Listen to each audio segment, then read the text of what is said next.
Selamat malam, selamat kembali berjumpa bersama saya Ribut Tawandi di Perjalanan Koja Sastra.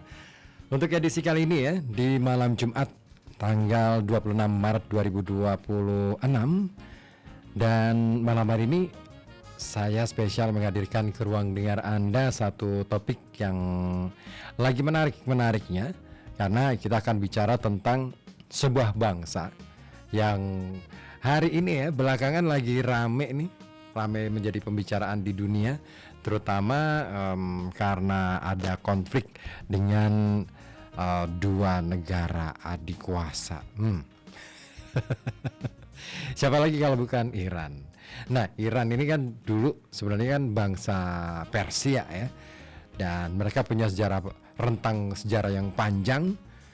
Dan ini yang menarik, ternyata di sana pengajaran sastra menjadi bagian penting dalam membangun personalitas ataupun identitas bangsa, juga membangun jati diri tiap-tiap warga negaranya. Nah, maka dari itu malam hari ini saya ingin mengajak Anda untuk membahas persoalan ini. Nah, apa sih? Kita akan coba kenalan dengan sastra Persia. Ya, Anda yang ingin bergabung silakan bisa hubungi kami di 0855420912. Silakan ya, Anda bisa bergabung untuk menyampaikan komentar ataupun mungkin memberikan tambahan informasi juga boleh ya. Silakan Anda ya di 0855420912. Baik, sudah kita buka nih untuk acara Koja Sastra malam hari ini. Nah, yang seru lagi, saya juga hadir di live TikTok Tukang Oceh. Nah, silakan Anda yang ingin nonton bareng Koja Sastra live bisa lewat TikTok di Tukang Oceh. Nah, kalau kita bicara tentang bangsa Persia, khususnya lagi mengenai sastranya ya. Jadi kekayaan sastra Persia ini boleh dibilang menjadi salah satu yang tertua di dunia. Nah, kenapa bisa begitu? Karena ini bisa ditelusuri sampai ke masa sastra Persia klasik abad pertengahan. Mulai dari abad ke-10 berlanjut sampai ke abad 16. Puisi, prosa klasik Persia juga mengalami masa kejayaan pada masa itu.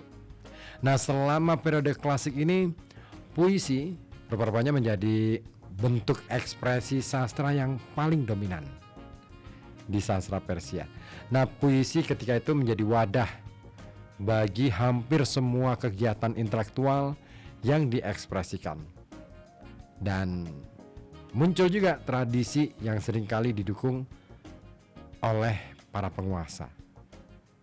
Nah, sementara abad ke-18 sampai ke-19 meningkatnya interaksi dengan bangsa-bangsa di luar Persia seperti Eropa, terutama dengan Rusia dan juga Britania Raya. Ini rupa-rupanya mengubah tradisi penulisan puisi, sastra dan juga sejarah. Namun, komunitas penutur bahasa Persia yang selama berabad-abad menganggap kaligrafi Persia sebagai bentuk seni yang tinggi, tidak langsung mengadopsi mesin cetak kala itu. Ya, kayaknya ini sebagai salah satu cara untuk melindungi ya, atau semacam proteksi terhadap istilahnya kearifan lokal kalau kita bilang, atau local genius dari bangsa Persia. Makanya mereka agaknya bukannya anti, tetapi mencoba membatasi diri gitu loh. Nah, sejak pertengahan abad ke-19 hingga abad ke-20 ini kawan, litografi ini menjadi media pilihan untuk mencetak, terutama buku-buku berbahasa Persia, karena teknik ini mampu memproduksi gaya kaligrafi dengan lebih baik.